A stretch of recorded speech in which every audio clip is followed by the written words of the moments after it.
I sold my startup for $15 million.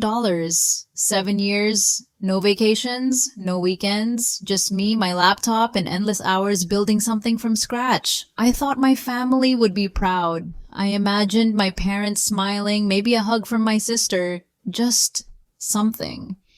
Instead, they handed me a folder, typed, labeled, titled Family Financial Proposal. Inside was a breakdown of how I should distribute my money, most of it to my younger sister Clara. I stared at the paper, waiting for someone to laugh. A joke, a prank, anything. But they were serious. My mother said, "She's building a family, Evelyn. You're just building a company." My father nodded. "You've always had more. It's time you gave back." I felt something split inside me. A line I hadn't known was there ripped open. It wasn't just about the money, it was what they thought of me. That I didn't deserve to keep what I earned. That my success didn't really belong to me. Clara smiled softly. "We're all proud of you," she said. "Now let's make sure it benefits everyone." In that moment, I realized something painful. They didn't see me, they only saw what I could give. And I wasn't ready for what came next. I looked at the folder again. The numbers, the bold headings, the assumption. It wasn't a suggestion, it was a plan, already decided. Clara was listed first. Education fund for the twins, studio upgrade, living stipend, then my parents, mortgage payoff, retirement condo, monthly allowance, all from me. "You've been blessed," my mother said, her voice warm like honey but heavy. "You're in a position to help," added my father. "Family takes care of each other." My chest tightened. I hadn't expected flowers or applause, but they saw my success as shared property, not something I had worked for, not mine. They never asked how I was feeling, if I was tired, if I was okay, just, "Here's what we expect." I'd spent years alone in a studio apartment living off ramen and caffeine, crying at 2 a.m. over broken code, taking risks no one else believed in. Clara was changing careers for the third time, her husband still chasing music gigs. But I was the one called selfish for not handing over what I'd built. I wanted to scream, or cry, or disappear, but instead I smiled. A small practice smile. "Let me think about it," I said, because I needed space. And time, before everything collapsed. Clara and I grew up in the same house, but it never felt equal. When I got straight A's, my parents said, "Of course you did, Evelyn," then moved on. When Clara got a B-, they cheered, took her out for ice cream. She's improving. I packed my own lunches by age 10, helped clean, kept quiet.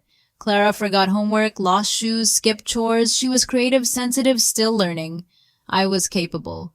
Translation, not needing anything. At 13, I babysat weekends, saved for my first computer. No one offered help. When I showed Mom the first website I built, she said, "That's nice, honey," and turned back to Clara's dance rehearsal schedule. It didn't hurt at first. I thought it was normal, but the pattern never changed. Clara failed a class. She got tutoring and attention. I won a math competition. Barely a nod. She was messy, dramatic, expensive. I was quiet, steady, low maintenance, and they treated us exactly like that. By the time we hit college age, it was clear she got support. I got silence. And I told myself it didn't matter. That one day I'd build something so big, they couldn't ignore it. But when that day came, they didn't celebrate. They asked for shares. At MIT, I juggled 2 majors, computer science and business, worked nights at the IT desk, paid my rent, my books, my meals. No one offered to help. Not once, Clara. She changed majors 3 times in 2 years, maxed out her first credit card, dropped out twice. My parents, "She's just finding her path," then wired her $5,000 for a new apartment after a breakup. I didn't even ask. I knew better. When my first startup collapsed, I called home, ashamed, exhausted, broke. My mom said, "Maybe it's a sign, Evie. Not everyone's meant to be a founder." That same week, she bought Clara a new DSLR camera. "You're so independent," Dad told me. "Clara just needs more support." Support. That word stuck like a splinter. Support wasn't given based on effort. or potential. It was given based on who needed saving, and I was never the one worth saving, so I picked myself up. Again, took a job at a rising tech firm, lived off instant noodles, saved every penny, every failure a stepping stone, every silence from home more fuel. They didn't notice I was gone until I started winning, but by then I'd learned love, and our family came with conditions, and I never met them. At Cloudnest, I worked 16-hour days, took on the hardest projects, stayed late, came early. I wasn't just chasing success. I was building proof that I was worth more than they'd ever seen. Dana, our VP of product, noticed. When I pitched a bold idea in a company-wide meeting, she pulled me aside. "Most people here play it safe," she said. "You didn't. Let's talk." That coffee became weekly sessions. She didn't coddle. She challenged. She said, "You have potential, Evelyn, but you need to sharpen it." So I did. While others went to happy hour, I took online classes in financial modeling. Weekends, I prototyped my next idea. Insight Path was born quietly. No team, no fanfare, just me again at a folding desk in my small apartment. Meanwhile, back home, calls grew shorter. Conversations always circled back to Clara, her husband's band, her job at a boutique, her plans for a third career. When I tried to share my progress, they nodded politely, then asked if Clara might borrow my laptop for a side project. I stopped calling so often. Not out of anger, out of self-preservation. It's hard to pour your soul into something when the people you love only look past it. Or worse, expect to benefit from it. 2 years later, Insight Path was real. Not a dream, not a maybe. A growing team, paying clients, office space small, but ours. We just signed our biggest contract yet, a turning point. So I booked a flight home. I wanted to share it with them, thought maybe finally they'd be proud. At the airport, Mom hugged me tightly. Dad smiled. "Our tech founder," he said. For a second, it felt right. Clara brought the twins. They stared at me like a stranger. I couldn't blame them. I was one. That night over dinner, I started to tell them about Insight Path, how far we'd come. But the conversation shifted fast to Clara and Ryan's new house. 4 bedrooms, great school district. Bit of a stretch, Mom admitted, but the twins need space. I offered to help with dishes. That's when I learned the truth. They'd remortgaged their nearly paid-off home to help Clara with the down payment. They were near retirement, carrying fresh debt. "It's what family does," Mom said, wiping the counter too hard. "We help each other." She didn't have to say the next part. It hung heavy between us. "Now it's your turn, Evelyn." And I realized this visit wasn't a celebration. It was a setup. The next morning, Clara invited me for coffee. She picked the cafe. Bright, cheerful. She insisted on paying. "My treat," she smiled. "After all, you're the millionaire now," I corrected her gently. "The company's valued at $15 million. I still live on a small salary." She nodded like she understood, but her eyes told another story. Then came the pitch. Medical bills from the twins, Ryan's car repairs, house problems, credit cards maxed from the wedding, and the babies. "We're drowning, Evie," she whispered, stirring her latte. "I hate asking, but we need $30,000 just until Ryan's band signs that record deal." I blinked. 30,000 wasn't pocket change. It was 3 months of runway, a developer's salary. But this was Clara, my sister. So I said yes, but with conditions. I drew up a simple contract, low interest, clear terms, gentle structure. She hugged me like I'd saved her life, and for a brief moment, I believed I had. They made the first 2 payments on time, then came excuses, then silence. I followed up softly, then firmly. Eventually, Clara just stopped replying, and I felt it again, that quiet echo from childhood. "You're responsible. She's forgiven." No matter how old we got, the rules stayed the same. 6 months later, Clara called again. This time not for a loan and investment. She had a vision. A photography studio, top-tier equipment, a website. "This will be my path to freedom," she said. "Just $75,000 to start." I was in the middle of a funding round, negotiating with serious investors. Every dollar mattered. Still, I asked, "Do you have a business plan? Projected revenue, market research?" She laughed light and dismissive. Not that formal stuff, but I know it'll work. I feel it.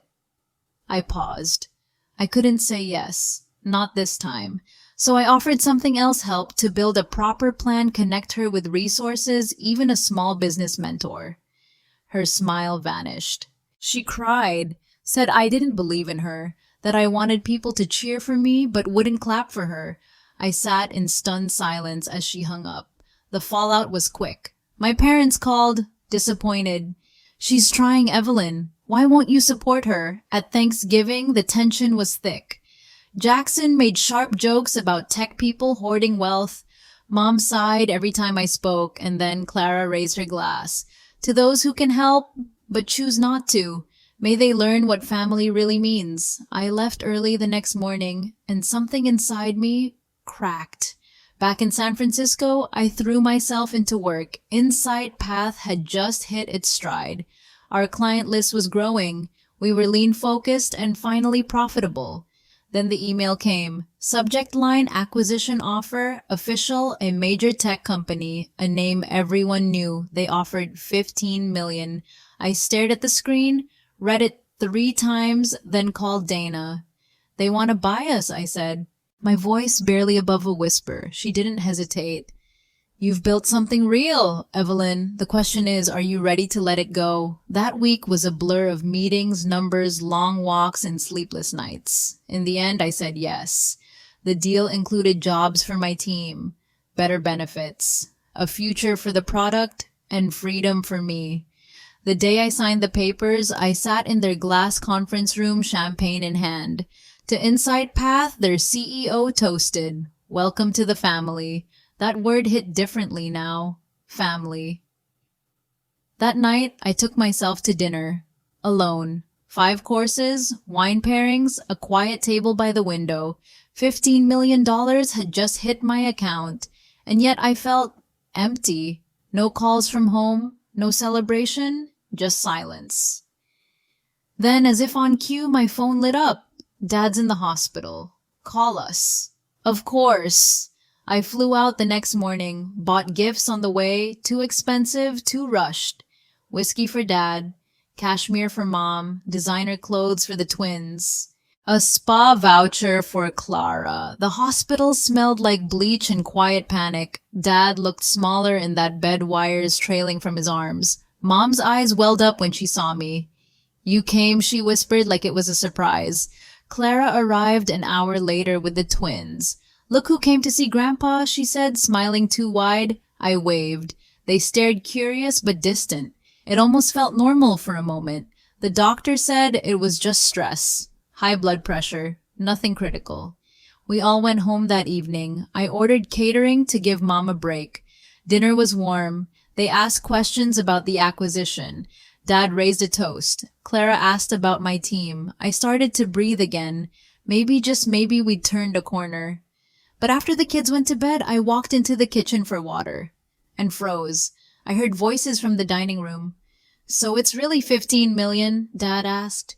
That's what the press says, Clara replied. She'll never have to worry again, Mom added.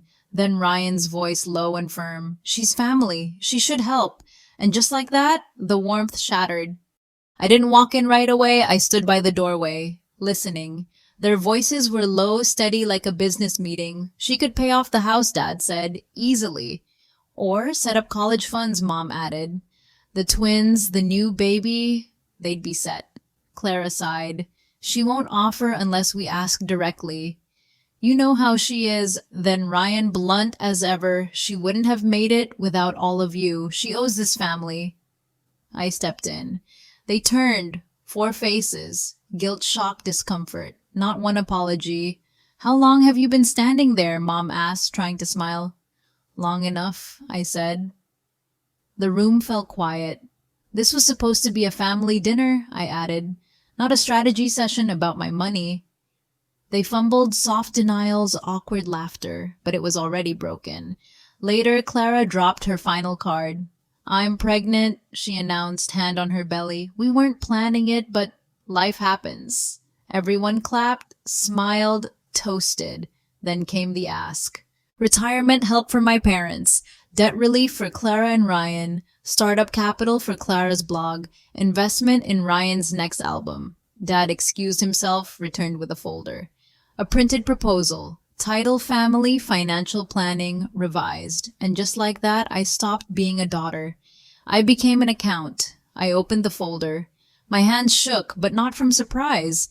Each page was neatly typed. Bullet points, budgets, timelines, $2 million to cover Clara and Ryan's mortgage debts and future expenses, $500,000 for a photography business relaunch, $1 million for my parents' retirement condo in Florida, $4 million in trust funds for the kids, plus a monthly family stipend, total over $8 million, more than half of what I just earned before taxes.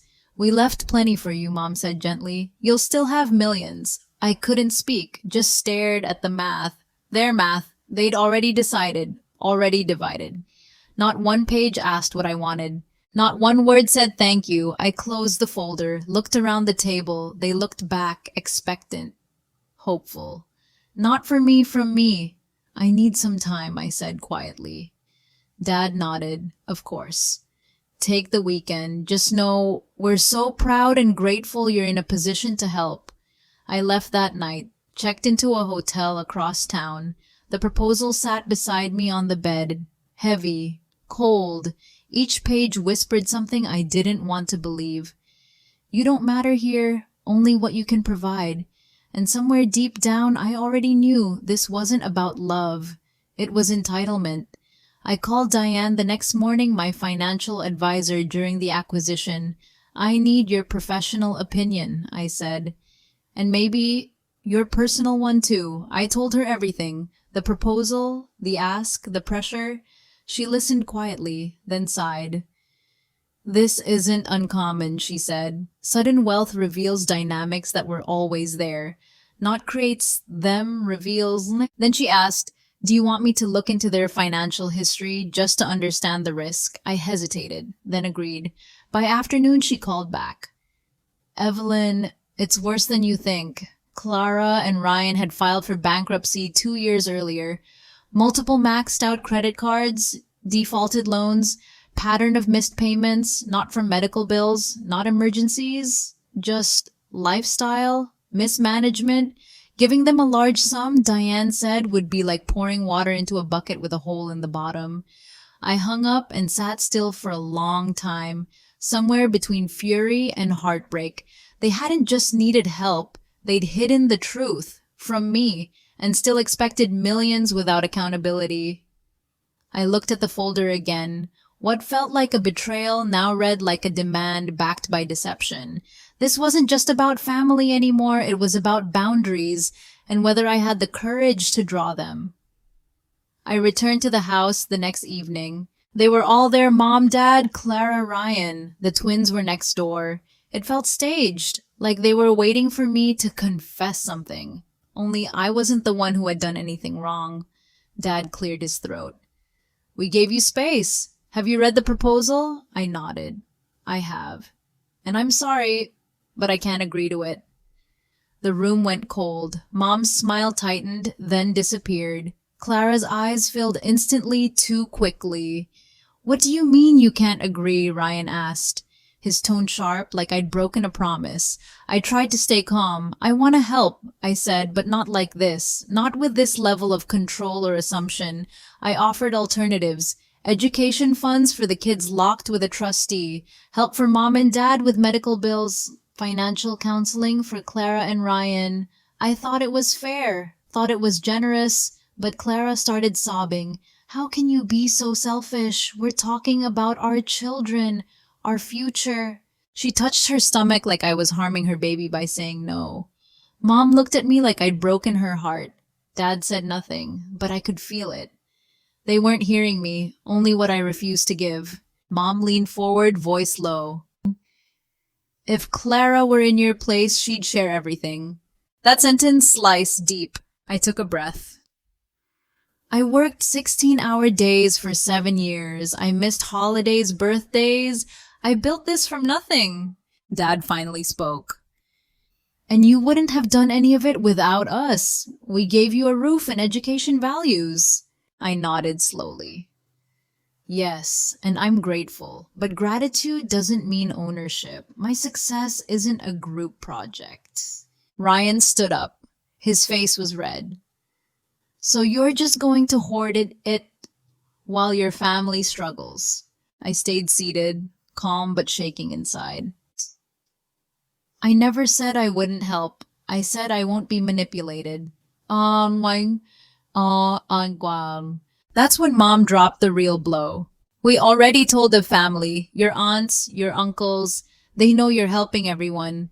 My stomach dropped. Why would you tell them that? They were proud of you, she said, almost defensive. Proud that you hadn't forgotten where you came from. I realized then they hadn't shared my success to celebrate me. They'd shared it to set expectations. I wasn't a daughter in their eyes. I was a provider. And if I didn't play the part, they'd rewrite the story without me. Clara's voice suddenly rose. We've supported you for years, Evelyn. Even when you barely showed up, we were still here. I blinked, supported. I flew in for your wedding during a product launch, sent gifts every birthday, tried to stay connected even when no one asked about me. Clara crossed her arms. You chose work over family, and now you're choosing money too. Ryan scoffed. Typical tech greed. All that talk about empowerment until it's your own family. I looked at Dad. Do you really believe this? He didn't blink. I think money has changed you. You forgot where you came from. My hands were steady now, my voice clear. No, money didn't change me. It changed how you see me. Silence. I stood up.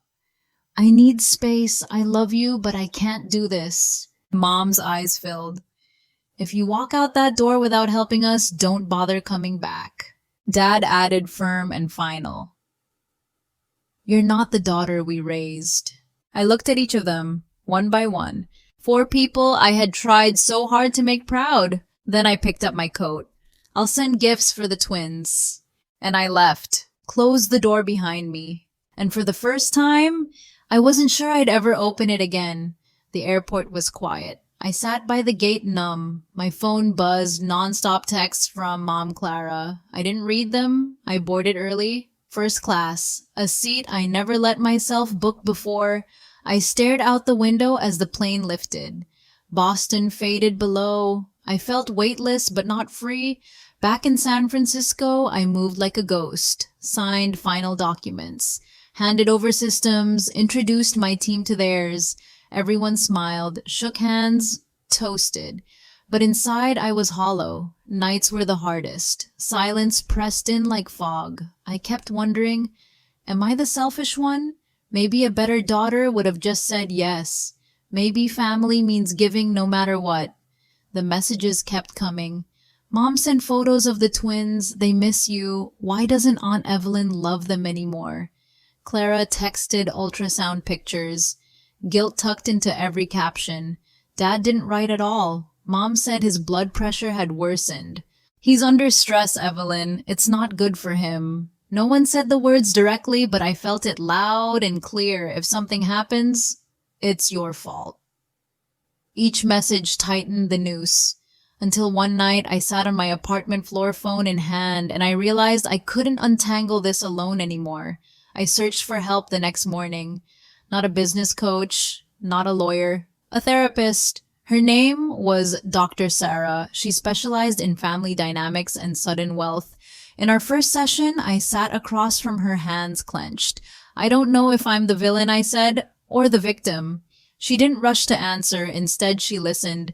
I told her everything, from childhood favoritism to the proposal to the threats dressed as love. When I finished, she leaned in gently. What you're describing is emotional manipulation, Evelyn. I flinched. The words felt sharp, but something inside me unlocked. She explained how families over time can assign roles. Mine had made me the strong one, the provider, the one who didn't need care, only gave it. So when I set boundaries, they didn't see it as protection. They saw it as betrayal. "This isn't new," she said. "It's just louder now because you finally said no." She called it an extinction, burst a surge in manipulative behavior when old patterns stop working. I sat there breathing slow. For the first time in weeks, I didn't feel crazy. I felt seen. And that was more than I'd ever gotten from the people who claimed to love me most.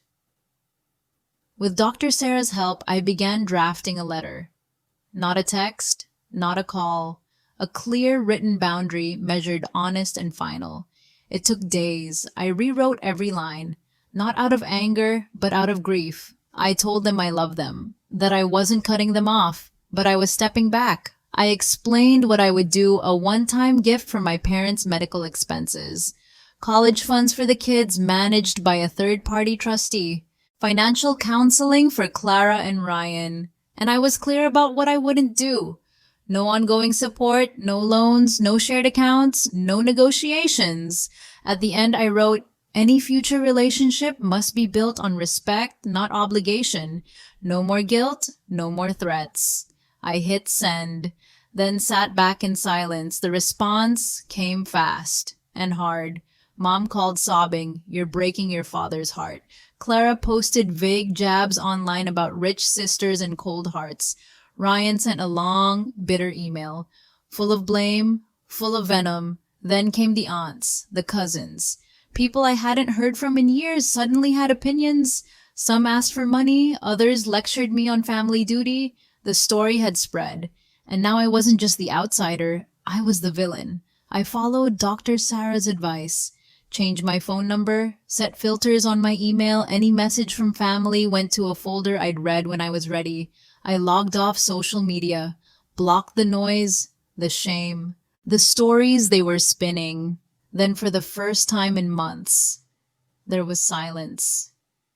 It felt strange at first, like something was missing, but slowly I realized what was gone wasn't love. It was pressure, performance, constant crushing expectation. In that space, I began to rebuild. I called old friends from MIT, people who knew me before the title, before the money. We laughed, reminisced, talked about code and food and nothing at all. I joined a climbing gym. It gave me something physical, something that made me breathe. I started teaching free coding classes for girls from underserved schools. It was the first time I shared what I knew without someone asking what they'd get in return. I adopted a rescue dog, a small, scruffy mutt with one floppy ear. I named her Moxie. She didn't care about my bank account. She just wanted to be near me. And in those quiet moments with her curled at my feet, I remembered something simple. I was still here, still whole, even without them. My world began to take a new shape. Not one built around guilt or proving myself, but peace. I started cooking, nothing fancy, just things I liked. For once, meals weren't eaten in front of a screen. I gave talks at tech conferences, not to pitch, just to share. And at one of those events, I met Nathan, an environmental engineer, kind eyes, soft voice, curious but never intrusive. He didn't ask what the company sold for. He asked what I learned from building it. We got coffee, then dinner, then more coffee. It wasn't fireworks or drama. It was safe, steady, real. I told him early on, I have complicated family stuff. He didn't flinch, just nodded. We all do. Some just carry it quieter. Meanwhile, Moxie adored him, and I realized so did I. Back home, I met with Diane again. We built a plan, not just for wealth, but for impact. Despite what my family thought, 15 million wasn't infinite, especially in San Francisco, especially after taxes. But it was enough to live simply, give wisely, and build something new. I created college funds for the kids untouchable by Clara or Ryan. I donated quietly to a financial literacy program in my hometown. They'd never know it came from me. And that felt right. 6 months passed. I moved to a new apartment, nothing flashy, but full of light. Nathan helped me unpack. Moxie explored every corner, tail wagging. For the first time in years, it felt like home. Not because of what I had, but because of what I didn't owe. No expectations, no guilt, just space to be me. I called the new place a quiet start. No framed awards, no startup memorabilia, just books, plants, a kettle I actually used. At night, Nathan would read while I worked on something new, a platform, one built for women and minority founders, a way to help those with talent but no access get their shot. I named it Funder. The goal wasn't profit, it was possibility, mentorship, microloans, tools I wish someone had handed me back when I was 22 with nothing but code and caffeine. We launched soft, quiet, but it caught on, and for once my success didn't come with a side of loneliness. My circle was small but strong. Friends who knew the full story, who didn't ask for pieces of me, only presence. Nathan, Moxie, me. That was enough, and I finally understood. I hadn't lost my family. I just started planting a better one. Life moved forward. Funder grew slowly then steadily. We funded our 10th business, then our 15th. Each one felt like a quiet revolution. Nathan and I settled into a rhythm. Morning walks with Moxie, late night talks, shared silence that didn't feel empty. Then one day, I got news through Diane. Clara had given birth. Another girl. I hadn't been told. No photos, no message. Still, I sent a gift. Through my lawyer. No note attached. There was no thank you, not that I expected one. Dr. Sarah said grief sometimes lingers in waves, that even when you choose distance, it still aches. And it did, not every day. But some nights, when the apartment was quiet, I wondered, would they ever see me without seeing dollar signs? Would the kids grow up thinking I'd abandoned them? Would Clara ever admit she went too far? Then I'd remind myself this wasn't punishment. It was protection. Estrangement isn't always loud. Sometimes it's a silent doorway you choose not to walk through again. I hadn't slammed it. I just stopped waiting at it. The wound hadn't disappeared, but it wasn't bleeding anymore. It had scarred. And every scar, Dr. Sarah said, is proof that you chose to heal. Even when no one else changed. Almost 2 years had passed since that final night at my parents' house. One morning, after journaling and too much coffee, I felt something shift. Not softness, not regret, but readiness. Not to reopen the past, but to see if there was anything left to rebuild. With Dr. Sarah's help, I wrote a letter. Handwritten, careful, no blame. I said I still love them. That despite the pain, I hadn't shut the door forever. I offered one path forward. A family session with a neutral therapist. No money, no negotiations, just a conversation, I wrote. If you're willing. I included a new phone number. 2 weeks later, it rang. It was Mom. Her voice was polite. Too polite. We read your letter, she said, and we're open to a conversation. Then came the condition. But you need to understand we still believe you have a moral duty to support this family. I let the silence stretch. Dad's health isn't improving, she added. He shouldn't be working at his age. The words were familiar, predictable, a polished version of the same old story. I didn't argue. I just exhaled slowly and said, I can't agree to that. Her voice chilled. Then I don't see what we have to talk about. And she hung up. The call ended, but the wait stayed. I sat on the floor, phone still in my hand, thinking of all the versions of myself that had once said yes. The daughter who craved approval, the sister who bent again and again, the woman who mistook sacrifice for love. Dr. Sarah said something in our next session that stuck with me. Sometimes no is the most loving thing you can say to yourself. She was right. I'd offered clarity, boundaries, a path to something healthier, and they chose conditions again. So I chose myself. This time not with rage, not even with sadness, just quiet acceptance. I wasn't walking away from family. I was walking away from a version of love that required me to disappear. Nathan held me that night without saying much. Moxie curled up at my feet, and for the first time, I didn't feel like I was losing something. I felt preserved, protected, free. I wasn't proud of the pain that had passed between us, but I was proud of the woman who had emerged from it, whole, clear. and no longer willing to be someone else's safety net at the cost of her own breath. That was the most honest love I'd ever given to myself. Dr. Sarah called it by name. Estrangement is sometimes the healthiest choice when the alternative is harm. It doesn't mean you hate them. It means you've stopped letting them hurt you. So I stayed quiet. No replies, no updates, just distance. And in that space, something unexpected happened.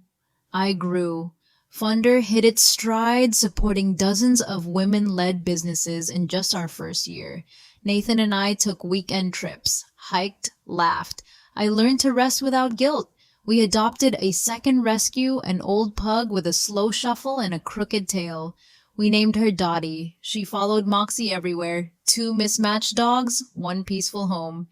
My circle stayed small but true. People who didn't flinch at my story, who didn't see me as broken or cold, just human. There were still hard days. Sometimes I'd see a mother and daughter at a cafe, hear a voicemail from mom I never played, feel a pang, a pull, but then I'd return to the life I built, not out of rebellion, but intention. Estrangement wasn't a punishment I gave them. It was a protection I gave me. And finally, it felt like enough. Not perfect, not pain-free, but real. And real was more than I'd ever been given. One afternoon, a letter arrived. No return address, just shaky handwriting on the envelope to Aunt Evelyn. Inside was a folded piece of lined paper covered in crayon, a stick figure drawing of a girl at a computer, a brown dog at her feet. Above it, in bright blue letters, "Thank you for the college money." It was signed, "Love, Lily," with a row of hearts and crooked X's and O's. My breath caught. Clara must have told her finally about the trust I'd set up. There was no note from Clara, no apology, just Lily's voice, pure and untouched. "Mom says you live far away, but care about my future. I want to be a computer person like you someday." I sat on the couch, letter in hand, Moxie curled beside me. It was the first time in years that something from that side of the family didn't come with weight. No strings, no ask, just connection. A small voice reaching across the silence. And in that moment, something softened. Maybe I couldn't fix what was behind me, but maybe one day I could build something different with them, with the ones still growing, still open, still untouched by entitlement. The next generation didn't need to inherit the damage. They could inherit something better. Starting with truth. Lily's letter stayed on my desk for days. Every time I looked at it, I felt something steady, quiet. Like maybe I hadn't disappeared from their world completely. Not in the way they said I did. I met with Diane again. We reviewed the trusts, each one carefully structured, sealed tight from misuse. The kids would have access when they turned 18. Tuition, books, housing covered. No shortcuts, no early withdrawals, no loopholes. "You sure you want to keep it anonymous?" Diane asked. I nodded. It's not about recognition, it's about direction. The truth was, what I had built mattered more than what I had earned. Funder continued to grow. We partnered with local banks, offered workshops. A few of our early founders made their first hires. I cried more than once, not because of the numbers, but because they got a chance without begging for permission, without writing checks to people who saw them as disposable. That was the legacy I wanted, not just wealth but agency, not just giving but equipping. Lily reminded me why it mattered. Because somewhere in a small house across the country, a little girl was dreaming big, with a crayon and a question. "Can I be like you?" And for the first time, I knew the answer. Yes, but better. After Lily's letter, I thought about visiting, just once.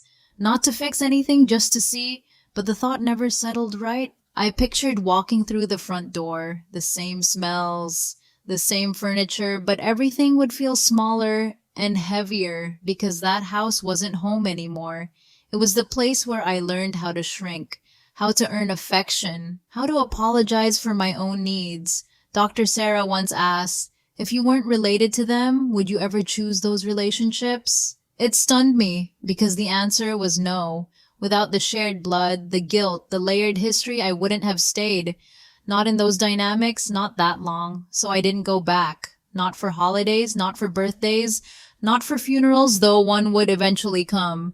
Instead, I made new traditions. Nathan and I hosted chosen family dinners, friends, neighbors, founders who I'd mentored. We lit candles for peace, not performance, passed food with laughter, not tension. And every so often I'd wonder, did they ever miss me? Did mom sit by the window? Did Clara ever tell the truth? But those questions stopped holding power because I wasn't living in their absence. I was living in my own presence. And that was finally enough. Healing wasn't a straight line. Some days I felt grounded, clear. Other days I slipped into old habits, old doubts. Was I too harsh, too distant, too changed? But each time I unraveled, I returned to what I'd learned. From Dr. Sarah, from Diane, from myself. That love without respect isn't love. That giving under pressure isn't generosity, it's surrender. I started writing down the lessons, not for a book, not for content, just to remember, your worth isn't measured by what you give away. Boundaries are not betrayal. It's okay to say no, even to people who raised you. I read them aloud sometimes, to Moxie, to Dottie, to the version of me that once begged to be seen. Nathan listened too.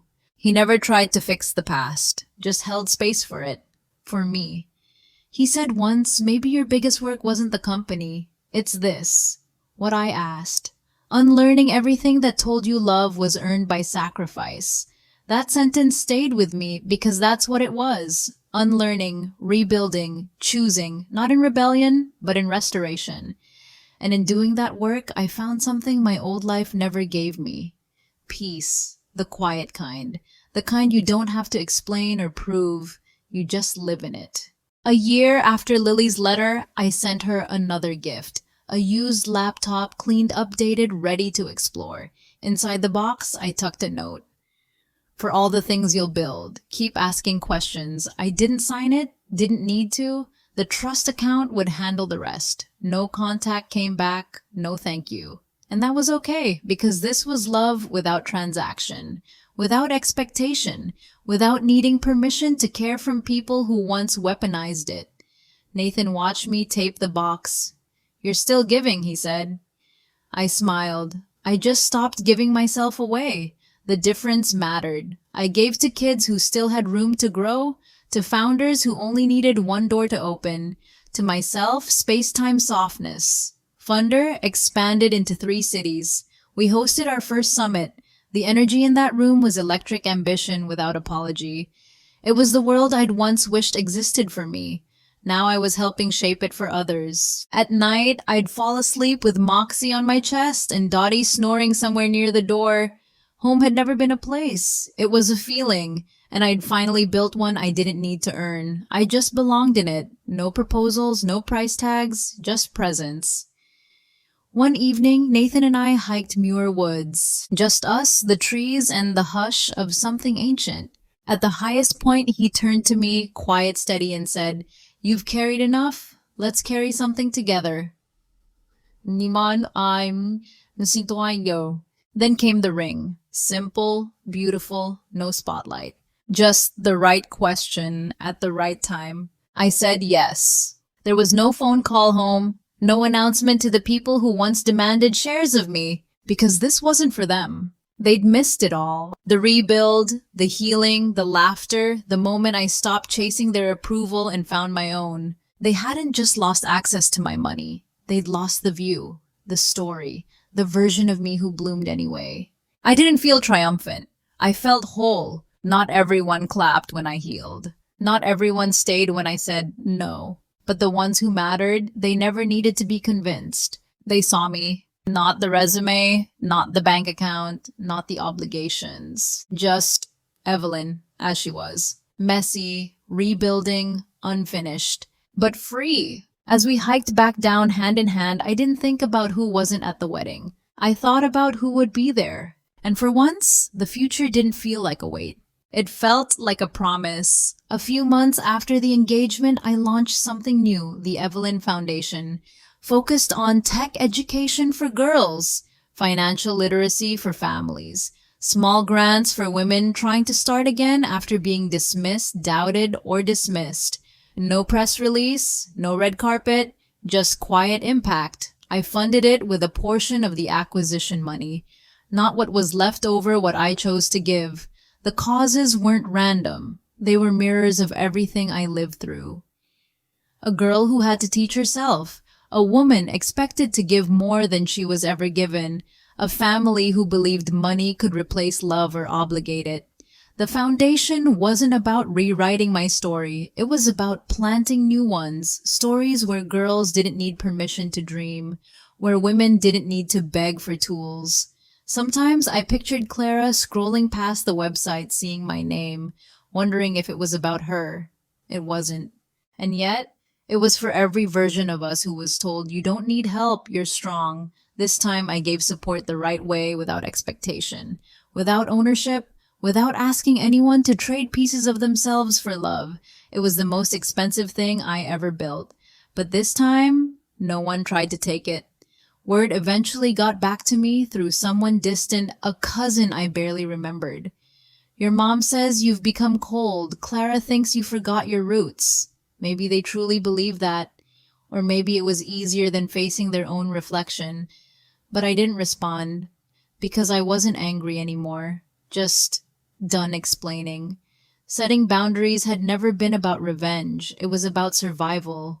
When I refused their terms, they said I changed. They were right. I stopped believing that love must hurt, that sacrifice made me worthy, that giving everything was noble even when nothing was left. What they called cold was actually calm. What they saw as distance was protection. And what they called betrayal, that was freedom. I knew now real love didn't need a spreadsheet. It didn't show up with folders and ultimatums. It didn't guilt trip or gaslight. Real love sat with you broke or whole, listened even when it didn't agree, held space without trying to own it.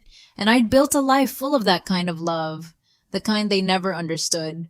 So no, I didn't hate them. I just stopped chasing a seat at their table because I'd built my own and filled it with people who didn't ask me to shrink to stay.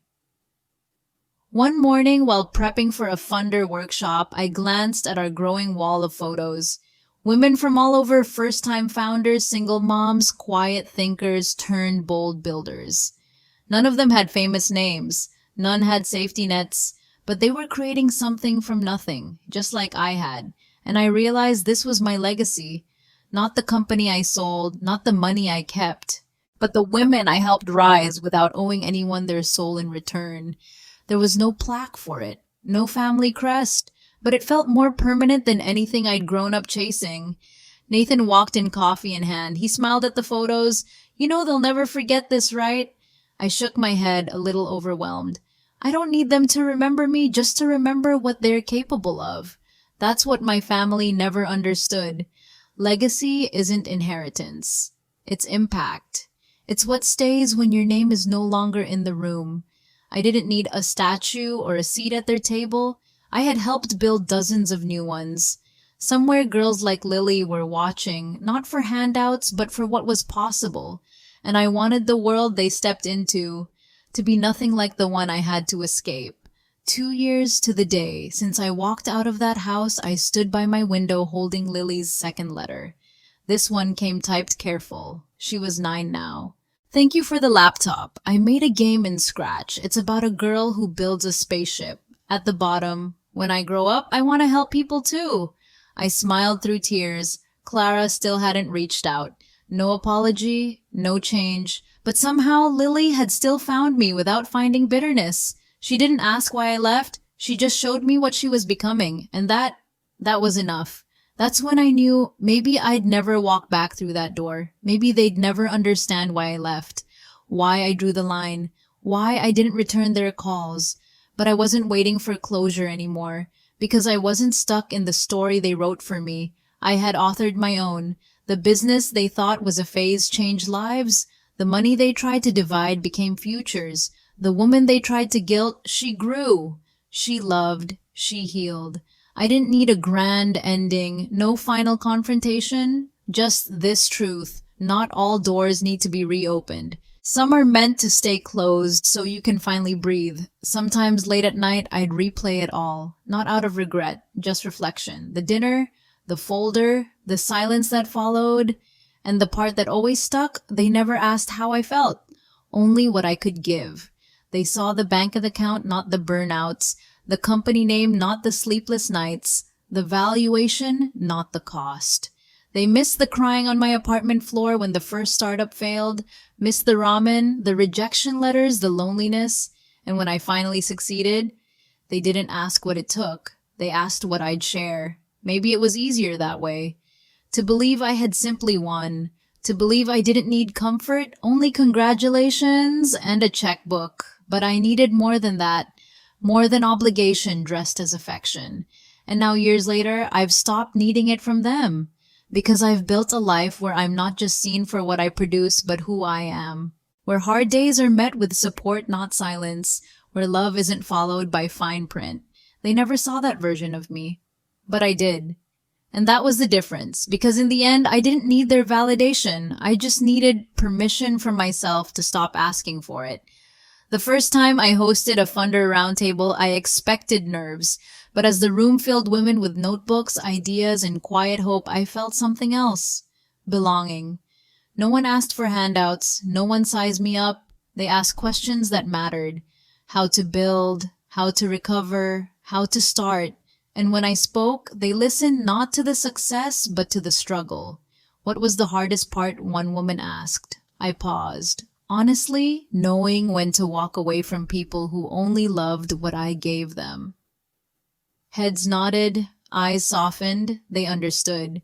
Because for many of us, the hardest part isn't starting. It's choosing yourself when others call it selfish. Later that night, a woman my age approached me. I left my family too, she said. It still hurts, but I'm finally breathing again.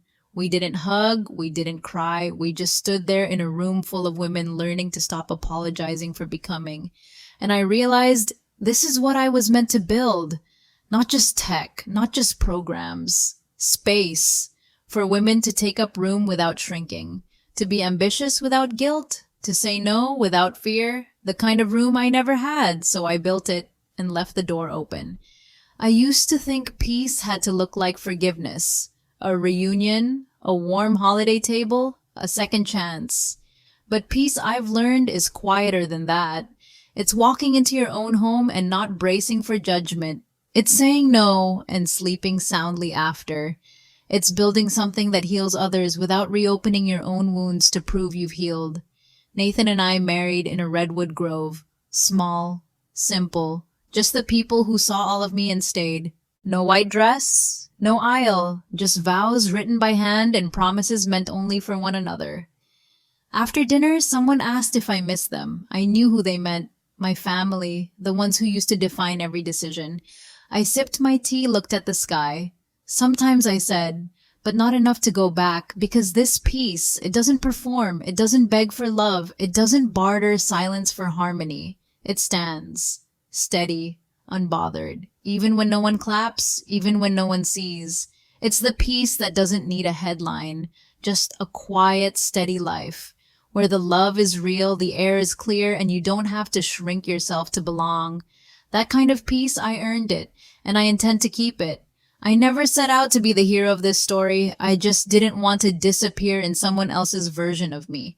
And maybe that's what this journey really was, not success, not escape, but returning to myself, before the guilt, before the roles I was assigned, before love came wrapped in terms and tally marks. People still ask, do you talk to them now? I tell them the truth. Some relationships don't repair. Some stories don't arc back neatly, but that doesn't mean there's no healing. The absence isn't a wound anymore. It's a boundary, a line that says, this is where I end, this is where I begin. Lily writes now and then, sometimes about school, sometimes just a drawing. She signs every letter. Still building my spaceship, and I write back, keep going. You're already flying. I don't need to be in their photos. I don't need their applause. I built something stronger than reconciliation.